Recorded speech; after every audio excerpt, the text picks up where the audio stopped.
This is me, Smart.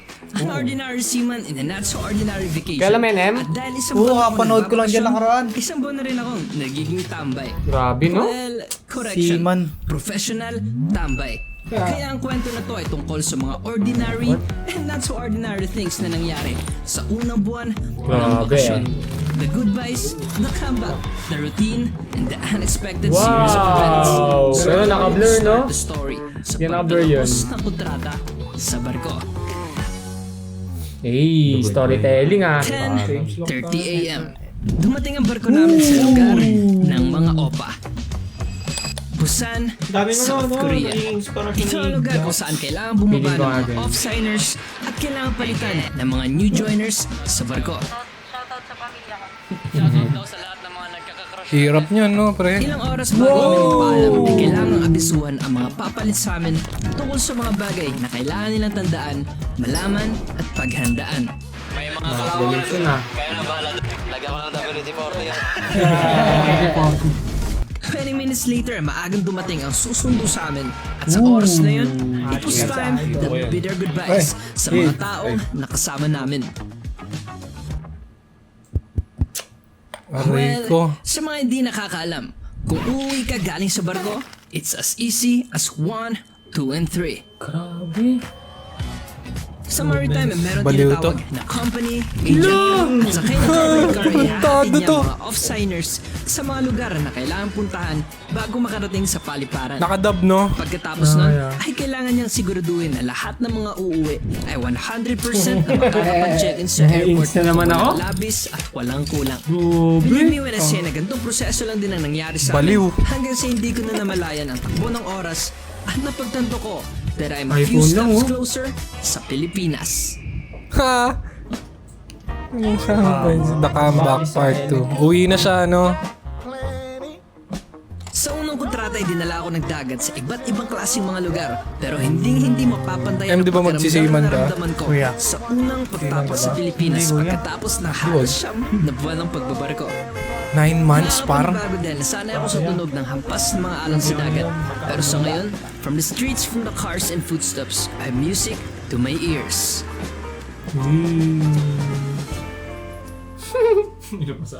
Grabe yung transition. Meron Parte yun. ng kwentong to ay masasabi kong comeback at sakop ng salitang to ay ang pagbabalik ng mga important documents sa office as means of safekeeping, organization, and update para sa susunod na kontrata. At dahil sa social media ay mabilis na din kumalat ang balita ng pag-uwi ko. Well, this is not a story about homecoming kung mawawala sa kwento ang mga pangyayaring tulad nito. OMG, uwi na day si Howie. I wonder na si if Howie I Smart. changes siya. Uy, nakaulit din si Smart. Tama po Smart mindset. Galing, no? And I wonder, Uy, Hawi, nakauwi ka doon ng Pinas?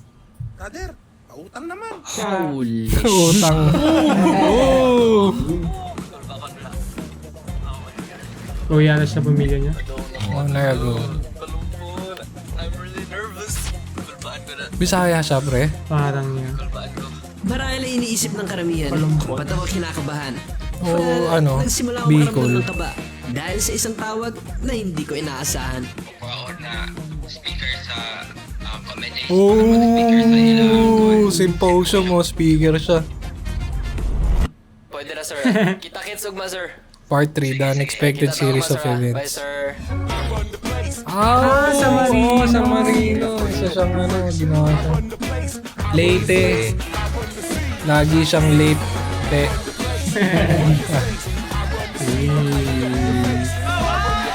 Ay, sikat siya, no?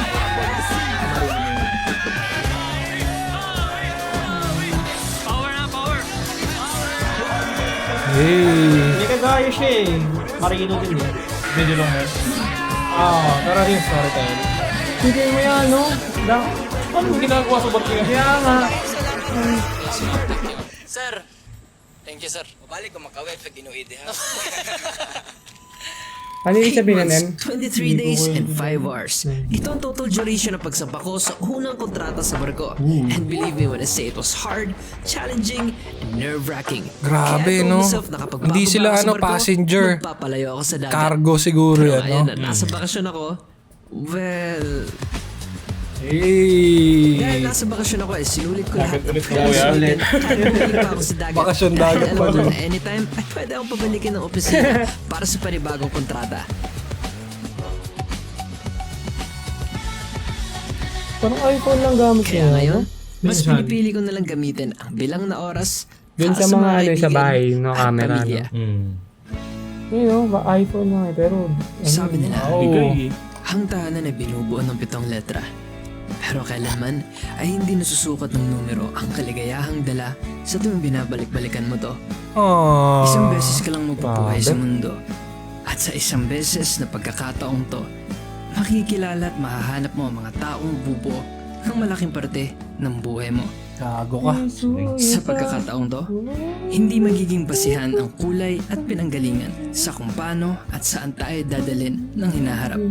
At sa pagharap natin sa mga bagay na hindi sigurado, sigurado ako na sasamahan niyo ako hanggang dulo sa isang samahan na hindi konektado ng takbo ng dugo, kundi takbo ng damdamin at kanya-kanyang sigaw ng puso.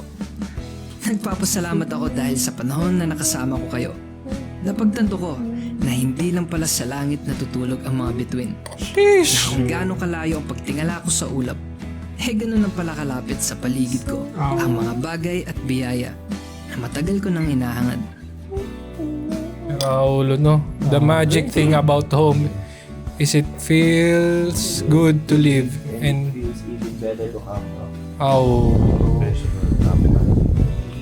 professional ka nga, par. Galing.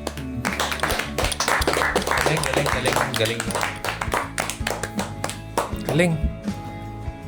Salamat sa pag, bahagi ng iyong storya, sir. Sim. Himayin na natin agad, par. Medyo mahaba-haba to. Okay. Pisa na natin. Marami to. 8. Sa tindi mo, par. This is me, Smart. An ordinary seaman in a not so ordinary vacation. At dahil isang buwan na ako Match cut nagbabakasyon, agad, no? Fast cut, match cut, fast cut. Di ba? Tapos, In-all out niya eh. visuals na yung mga words na written.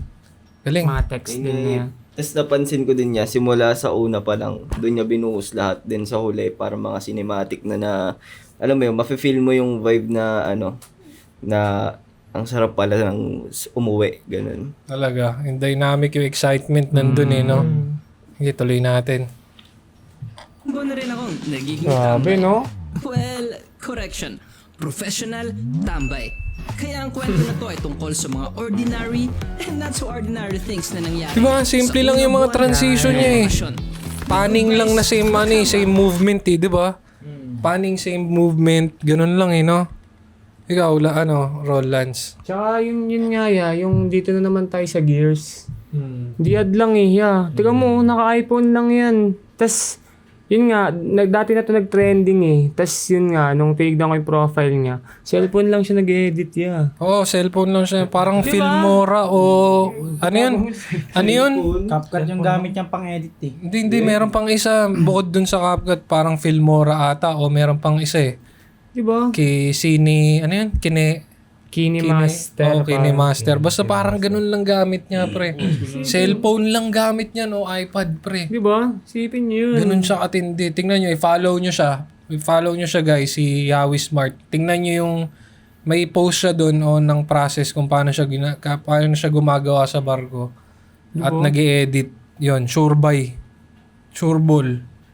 Talagang cellphone lang ginagamit niya. Tuloy natin, pre. Grabe ka. The routine and the unexpected series of events. Ba't kaya nakaganon yun niya, no? Naka-blur. Ganyan niya. Ng bakasyon.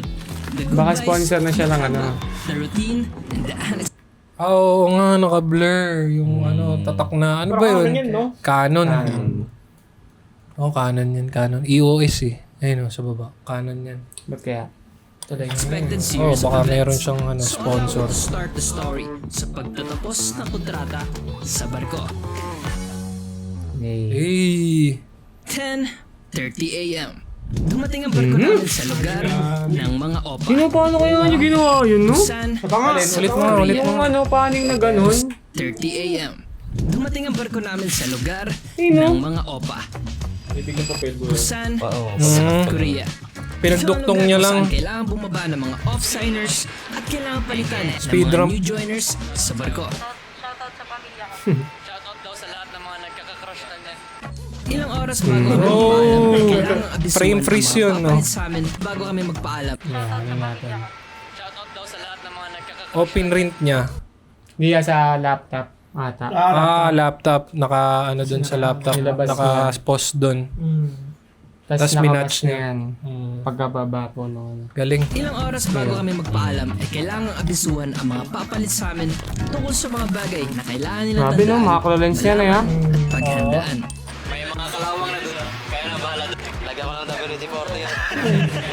WD-40. Alam mo, bulit 20 na minutes kalawa later, eh. maagang dumating ang susundo sa amin. At sa Grabe. oras na yun, Nakakainis.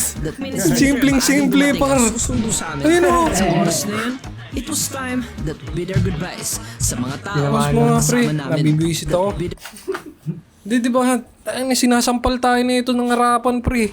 Na parang ganito lang yan oh. Di ba? Parang parang Di, ganun. pre, isipin mo, binibigyan niya tayo ng mga simple lang pero ang last ng dating.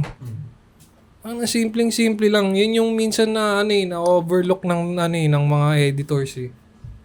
Yung sobrang iniisip nila yung maging complicated. Di ba? Nakakalimutan na nila yung mga basic na malakas yung impact at saka yung tamang placing na hindi mo kailangan gawing komplikado yung mga bagay na dapat simple lang. Di ba? Tuloy natin. Visit ka. Our goodbyes sa mga taong nakasama namin. Meron pa ako favorite dyan niya. Diyan mo. Okay. Ayan din no. Well, sa mga hindi Grabe nakakaalam, no. kung uuwi ka galing sa barko, it's as easy as 1, 2, and 3. Sa maritime, may Hello. meron tinatawag na company agent. At sa Yun, printed yun, par. Printed. Off-signers Post mo. sa mga lugar. Printed kaya yun, naka-company printed car na papel na yun, pre. Sa maritime, meron tinatawag Nakakat. Ang pinost Nakakat niya. na siya. Oh, Screenshot, so may print, no? Yun. Kaya nasulatan niya. Pwede Tapos, nga na yan niya. Yung buwa nung mismong malayo. Oo. Pinrap niya na lang. yun. Para ma-adjust niya lang din. In-overlay niya lang. Tapos, yung lahat ng nung salita niya, pre, nakadub eh. Yan. Ninarrate niya eh. Pero isipin mo, ang hirap ng ginagawa niya, pre. Shot siya ng B-roll. Di ba? Shot siya ng sarili niya. Ang hirap, pre. Tapos nasa Iniisip barko pa siya that time. Sa barko, parang limited lang time ng pahinga mo nun eh. Siyempre, pagod ka buong araw. Tapos nagagawa pong mag-shoot. Tapos yung kuha mo ganyan pa. Di ba? Tapos mag-edit ka pa. Parang sobrang hindi ko alam kung sobrang complicated nung ginagawa niya pre, pero hindi ko alam nagagawa niya pa rin talaga. Hindi nga hadlang talaga ya. Pag feeling ko gustong-gusto niya kasi.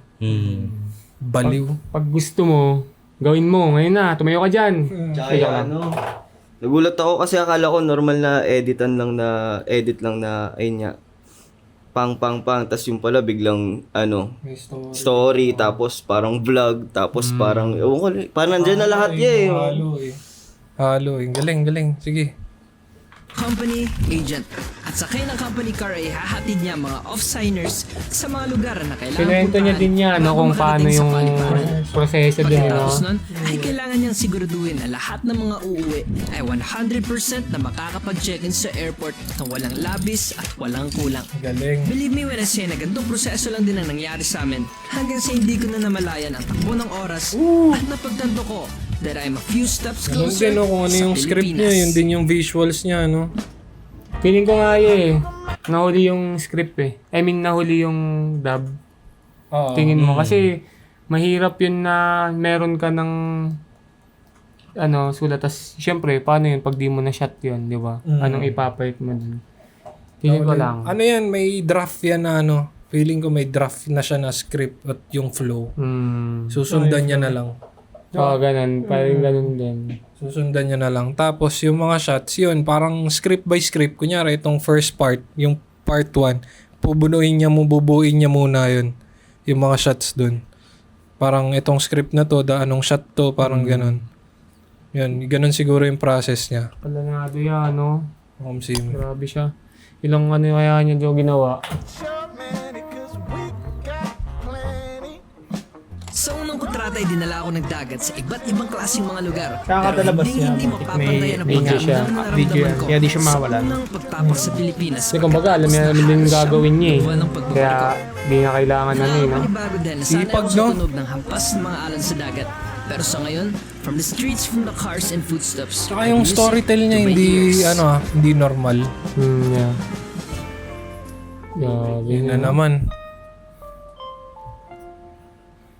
Parte ng kwentong to ay masasabi kong kamba. At sakop ng salitang to ay ang pagbabalik ng mga important documents sa office as means of safekeeping, organization, and update para Tsaka sa yung susunod pagsasalita na niya, data. ang Dahil sa satisfying. social media, mabilisan din kumalat ang balita ng pag-uwi ko. Well, this is not a story about homecoming. May ano, no, may Kung wala sa tono, kwento, hindi siya yung ang mga stagnant. pangyayaring Tulad nito. Tulad nito. G, word na day si Howie. Grabe yung mga front niya.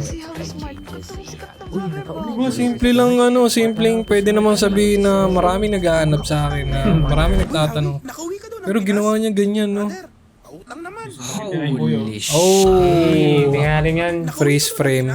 Tapos nakamask yung ulo. Sa IG. Oh, nakamask yung ulo niyan, pre. Okay. Holy Ano yun, pero overlay lang? O talagang... Ano, yung... Mas. Oh, mask yung ulo lang.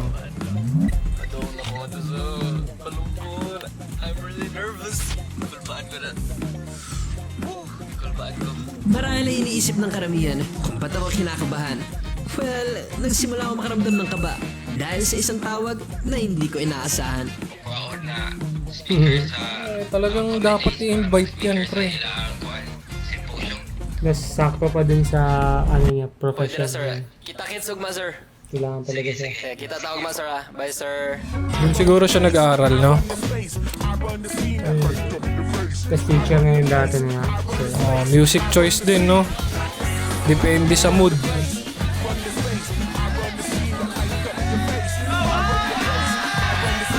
Galing, no? Pati yung ano... ano sabi mo nga? Wala? Wala? Wala ko yan.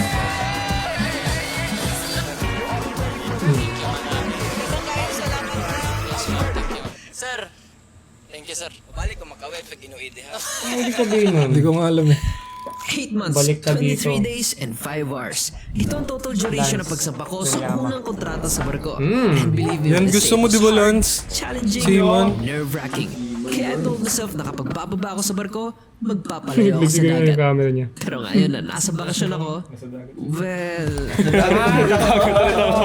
Dahil nasa bakasyon ako, sinulit ko lahat ng pwedeng sulitin kahit bumalik pa ako sa dagat. Dahil alam ko na anytime ay pwede akong pabalikin ng opisina para sa panibagong kontrata. Siya pa rin nag-adjust eh, no? Okay na yun. Mas Back pa no? Ba't ganun? Ni-reverse niya pa. Ni-reverse niya. Bakit kaya ya? pwede akong pabalikin ng opisina para sa panibagong kontrata. Siguro. Oo nga, no? Pwede. Kaya ngayon, Madaya mas ka. pinipili ko na lang gamitin ang bilang na oras para sa mga kaibigan. Yan na, medyo at ano pamilya. na ya. Realization na. Oo. Sabi nila, Recollection na. ang tahanan ay binubuo ng 7 letra. Yan, puro cinematic shot Ay na siya hindi dyan eh. susukat ng numero ang kaligayahang dala sa tuwing binabalik-balikan mo to. Isang beses ka lang mapupuhay sa mundo. Kainis. At sa isang beses na pagkakataon to. Depende yan, ganyan. Depende. Mahanap mo ang Yan ang mga magdadala taong talaga eh. malaking parte Sa visuals ng eh. buhay Yung mo. music choice din eh, no? Sa pagkakataong to, Tsaka ang ganda pa nung hindi sinabi niya. basihan ang Walang kulay tapon, at pre. pinanggalingan sa kung paano at saan tayo dadalhin ng hinaharap. At sa Lalim pagharap niya. natin sa mga bagay na hindi sigurado. Sigurado ako na sasamahan niyo ako hanggang dulo sa isang samahan na hindi konektado ng takbo ng dugo, kundi takbo ng damdamin Sabi yung at pagsulat niya, ano, kanya-kanyang ya? sigaw ng puso. Nagpapasalamat ako Hindi siya dahil sa normal panahon na nasama storytelling. ko kayo. Parang. Napagtanto ko na hindi lang pala sa langit natutulog ang mga bituin. Sino? Yeah. Na kung gaano kalayo ang pagtingala ko sa ulap, ganun ang pala kalapit sa paligid ko ang mga bagay at Makikinig ka biyaya. talaga sa kanya, pre. Tagal ko nang hinahangad. Papanoorin mo talaga siya. Galing.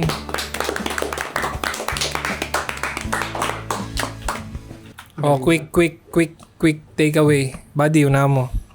Galing. Ito yung magaling. Hindi, maganda siya. Kasi na-try ko na rin dati yan eh. Yung cellphone gamit ko, tapos nang nabli yung camera para pinagsabay ko. Kasi hindi ako kampante dun sa hindi ko pa kabisado yung settings ng camera. So parang umabot ako ng suma total mga 400 shots. Pero parang sa kanya rin, parang sobrang daming shots na wala siyang tinapon. Kung papansin niyo may mga patapon na shots pero pinasok pa rin yun. As transition eh. So, tapos yung mga linyahan niya, parang parang kung papanoorin niyo may mga salita rin siya na dyan kung sa sina Juni Boy, yung mga lessons talaga na tungkol sa buhay, pamilya, ganyan. Oo, yung mga ganun. Maganda yung ginawa niya. Hindi lang vlog eh.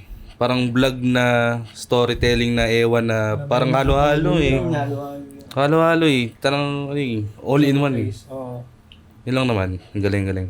Ang tawag doon sa well-rounded. Oh, yaw. Dahil seaman ka, di ba? Dapat seaman sana ako eh.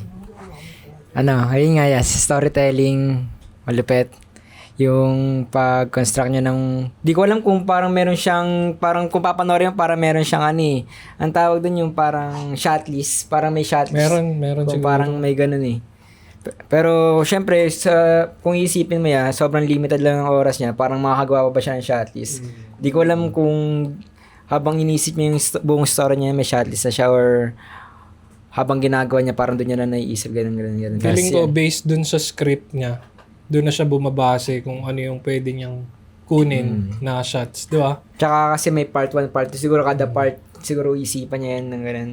So yun nga, tas yung sa una, exciting, tapos medyo nag-relax, ayun, parang mga realization sa dulo. Parang may ang ganda ng flow ng story niya. Hindi ka lang parang hindi ka lang mapapanood, may matututunan ka rin sa dulo. Yan. Next. M. Ako kuya, sa napansin ko lang po tawag dito. Galing. Hindi ko napansin yun. Hindi mo napansin yun. Sa totoo lang, yun talaga yung nakalimutan niyang sabihin. Buti na sabi mo. Galing. Huwag kang Galing. Oh. Yung emotions kuya, kasi, di ba, simula pa nga lang, yung parang niya in-narrate. Tapos Simon pa siya, ganun. Ang dami mo rin mga mapupulot na aral. Kumbaga, kahit nga Simon sa yung oras niya limited, nagagawa niya pa rin yung ganung bagay. So, yun kuya. Galing. Ikaw, Kev. Sinabi ni JM. Quick, nahihirapan ako. Nasabi ni JM. Ubus na eh. Doon naman sa sa paggawa niya ng yung pagsagawa niya ng story, yung lyrics ba. Matagal ba yun niya? Siguro sobrang doon siya natagalan siguro ng konti. Sa paggawa ng story, ng script. Kasi kahit sabihin na nating may part 1, 2, 3, 4, 5, parang connected pa rin lahat talaga eh. Parang di ko alam kung yun nga, putol-putol o hindi. Kasi sobrang connected lahat. Yun lang. Tanong lang. Ikaw, Lance. Hindi, ayun nga, sa editing, yun, sa bandang unang part ng video, yun, given na, yun, sa yung di naman karamihan, siguro most lang. Yun, isasabi ni Kuya kanina na simpleng trick lang. Pero, wala kasing dating. No? So, yun, di mo kailangan komplikahin, ganito ganyan. Di mo kailangan komplikahin talaga yung mga bagay na dapat ganito lang. Tsaka, pinaka gusto ko kasi dito sa mga ganito klase ng edit. May kagaya kasi siyang Marino din na parang... Ganyan din. Pero, siya eh. Discarding Marino. Ayun. Pero, hindi siya ganyan ka-tricky. Pero kasi, ang pagkakapareho nila is kung paano mo feel yung nararamdaman nila. Same.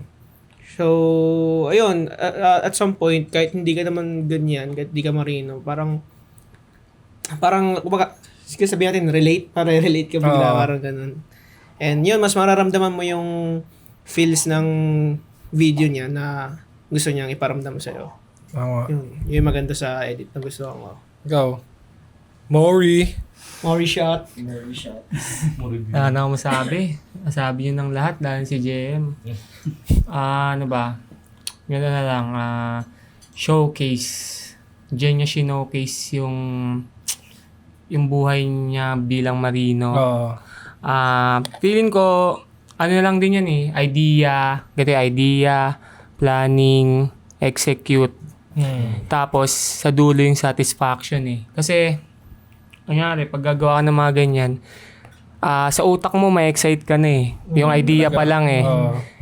Syempre, gustong-gusto mo. Di makakagawa ka talaga ng mga ganyan. Kumbaga, yung sa mga aspiring na gusto din ng ganito, kumbaga, yun lang yung para sa akin yung apat na idea, planning, execute. Kasi, tiga mo, feeling ko din niya kumbaga parang hindi siya, in-all out niya kasi gusto niya eh.